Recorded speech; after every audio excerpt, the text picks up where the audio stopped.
Hello to all of you. आज हम कुछ और क्वेश्चन देखेंगे पोटेंशियल, इलेक्ट्रोस्टैटिक पोटेंशियल और कैपेसिटेंस से रिलेटेड। तो उसमें से एक क्वेश्चन यहाँ पे ये है कि prove that the capacity of an isolated spherical conductor is directly proportional to its radius, या है derive an expression for the capacity of the spherical conductor.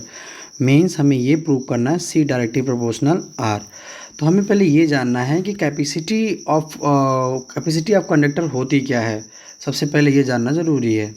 तो उससे पहले हम कैपेसिटर जान लें। कैपेसिटर होता है क्या है? कैपेसिटर एक डिवाइस है जो अपने अंदर इलेक्ट्रिकल एनर्जी को स्टोर करता है। Capacitor is a device which is use to store the electrical energy in a simple way. और ज़्यादा अच्छे समझना है तो capacitor is a device which is use to store a large quantity of charge without increasing it size. बिना अपना size बढ़ाए बहुत ही ज़्यादा क्वांटिटी में अपने अंदर चार्ज को गैदर करता है। फ़ैन में आप यूज करते हैं, कई सारे इलेक्ट्रिकल मोटर में आप कैपेसिटर यूज करते हैं। कैपेसिटर का जो पॉपुलर नेम है वो कंडेंसर है, जैसे नॉर्मल शब्दों में हम कंडेंसर कहते हैं। देखिए, होता ये है कि जो हमारा चार्ज होता है वह पोटेंशियल के डायरेक्टली प्रोपोर्शनल में होता है। जितना ज़्यादा चार्ज उतना ज़्यादा पोटेंशियल।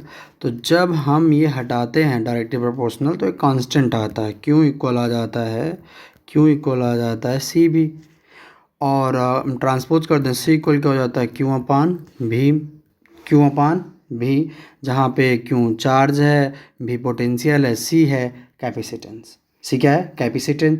तो कैपेसिटेंस है क्या? अगर आप मान लीजिए भी की वैल्यू कितना मान लेंगे, 1। ठीक है, भी की वैल्यू 1 हो गई। और सी इक्वल कितना हो गया, क्यू। सी इक्वल कितना हो गया, क्यू। तो इस केस में capacitance of a conductor is numerically equal to the charge required to raise the potential of conductor by unity. ठीक है, इसकी एसआई यूनिट जो होती है वो फैराड होती है। और इसकी एक और यूनिट अगर आप निकालना चाहें, 1 फैराड भी डिफाइन कर सकते हैं। 1 फैराड भी पूछ सकता है कि 1 फैराड क्या होता है। तो आप जानते हैं कि सी इक्वल होता है क्यू अपान भी। तो चार्ज की एसआई यूनिट होती है कुलाम, तो 1 कुलाम। और पोटेंशियल की होती है वोल्ट, तो इसकी कितनी हो जाएगी, 1 वोल्ट। और इसकी कितनी होती है, फैराड। तो 1 फैराड, 1 कुलाम, 1 वोल्ट। तो 1 फैराड अगर डिफ़ाइन करना हो तो उसको भी आप डिफ़ाइन कर सकते हैं। और इसकी जो सीजीएस यूनिट होती है वो होती है स्टैट कुलाम। क्या होती है, स्टैट कुलाम। ये भी पढ़िए रहेगा। जो कैपेसिटेंस जो सीजीएस यूनिट होती है वो होती है स्टैट कुलाम। ठीक है, स्टैट कुलाम। और स्टैट बोल्ट भी बोलते हैं इसको, स्टैट बोल्ट भी कहीं कहीं मिल जाता है। तो ये हमें देखना है। और इसका जो डायमेंशनल फार्मूला होता है ये भी हमें निकाल लेना है। इसका जो डायमेंशनल फार्मूला निकालेंगे वो होता है सी इक्वल क्यू अपान भी। तो सी इक्वल हो जाएगा, देखिए चार्ज का हो जाएगा यहाँ पे 80 का स्क्वायर। और कुल उसका पोटेंशियल का होता है एम एल की पावर 2 टी की पावर -2। ये ऊपर चले जाएंगे। तो ऊपर चले जाएंगे तो देखिएगा आप, यहाँ पे एम नहीं है तो एम हो जाएगा एम इनवर्स। फिर यहाँ पे एल की पावर 2 है, यहाँ पे नहीं है तो एल की पावर -2। और यहाँ पे है टी की पावर -2 है, ऊपर जाएगा प्लस हो जाएगा, ऊपर ऑलरेडी टी की पावर 2 है तो टी की पावर 4 और ए की पावर 2 है, ये है ए की पावर 2। ये इसका डायमेंशन फार्मूला हो जाएगा। ठीक है, अब आ जाते हैं आंसर पे। आंसर कैसे लिखना है बोर्ड एग्जाम में, तो वो था कि कैपेसिटेंस डिफाइन कर दी। तो कैपेसिटी तो अभी हम बताया, the capacity of conductor is ability to store the electrical energy. वह इलेक्ट्रिकल एनर्जी को स्टोर करता है। And is equal to that charge which increase by its potential by unity. Unity मतलब 1। तो कैपेसिटी का फार्मूला क्या होता है, चार्ज अपान पोटेंशियल। मतलब सी इक्वल होता है क्यू अपान भी। ओके, अब प्रूव करना है कि जो हमारा सी होता है डायरेक्टली प्रोपोर्शनल होता है आर के। ठीक है, ये हमें प्रूव करना है। तो चलिए देख लेते हैं इसको भी। अब क्या करेंगे, हम एक स्फेरिकल कंडक्टर ले लेते हैं। एक स्फेरिकल कंडक्टर ले लीजिए, तो लिया। ये स्फेरिकल कंडक्टर है जिसका सेंटर ओ है, उसकी रेडियस क्या है, आर। तो आप मानेंगे कि let us consider about a spherical conductor of radius R. ठीक है, उस पर आपने प्लस क्यू चार्ज दिया है। कौन सा चार्ज दिया है, प्लस क्यू। तो यहाँ पे the charge plus Q is given to it. तो यह चार्ज यूनिफॉर्मली पूरे सरफेस पे डिस्ट्रीब्यूट होगा, एक समान तरीके से डिस्ट्रीब्यूट हो जाएगा। The charge will be distributed on its surface uniformly.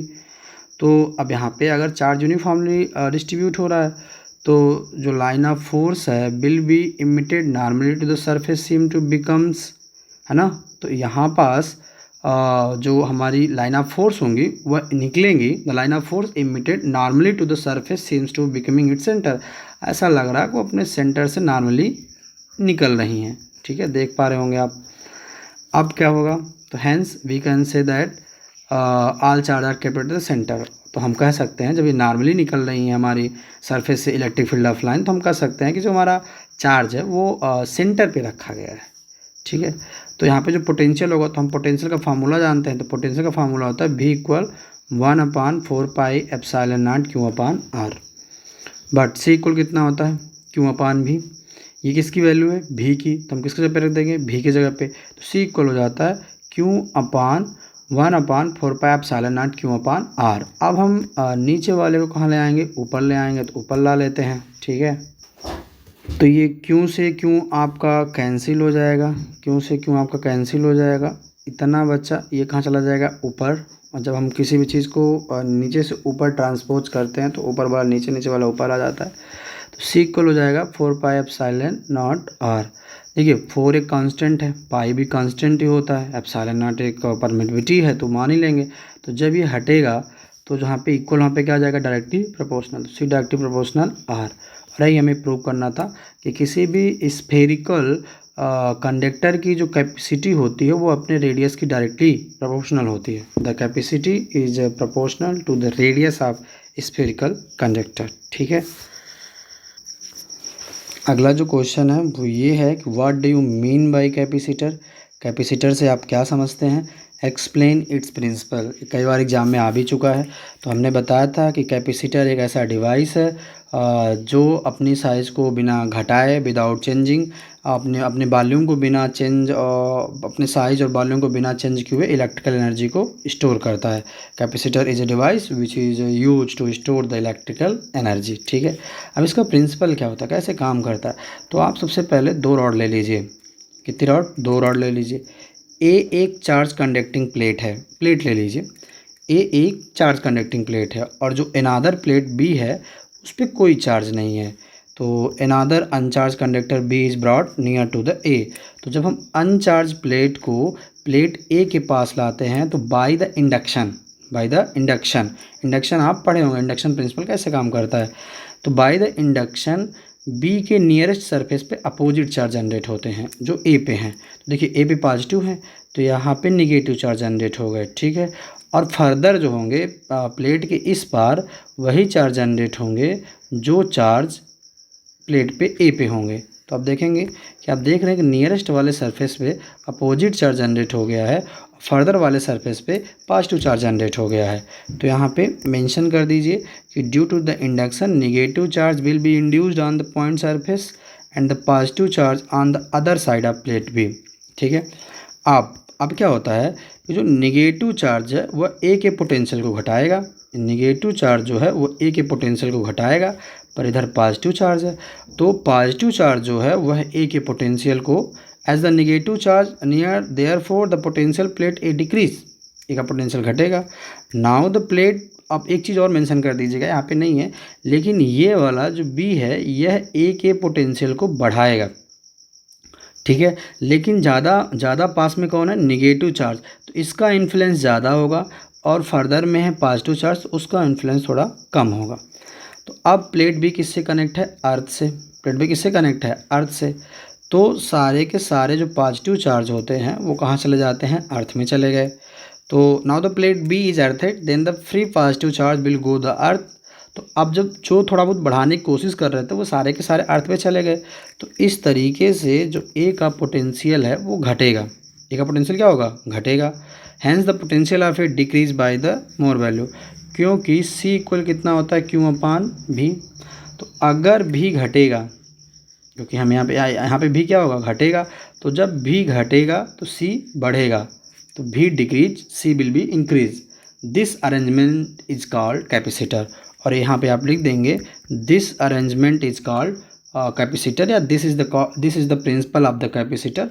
और कैपेसिटर को ही हम क्या बोलते हैं, प्रिंसिपल। तो सिंपल वे पे आप एक बार देख लेंगे, बस 2 प्लेट ले लीजिए, एक चार्ज है एक अनचार्ज है, तो एक में नेगेटिव चार्ज एक में पॉजिटिव चार्ज, क्योंकि अर्थ से कनेक्ट होगा तो सारे के सारे आपके negative charge positive charge earth पे चले जाएंगे।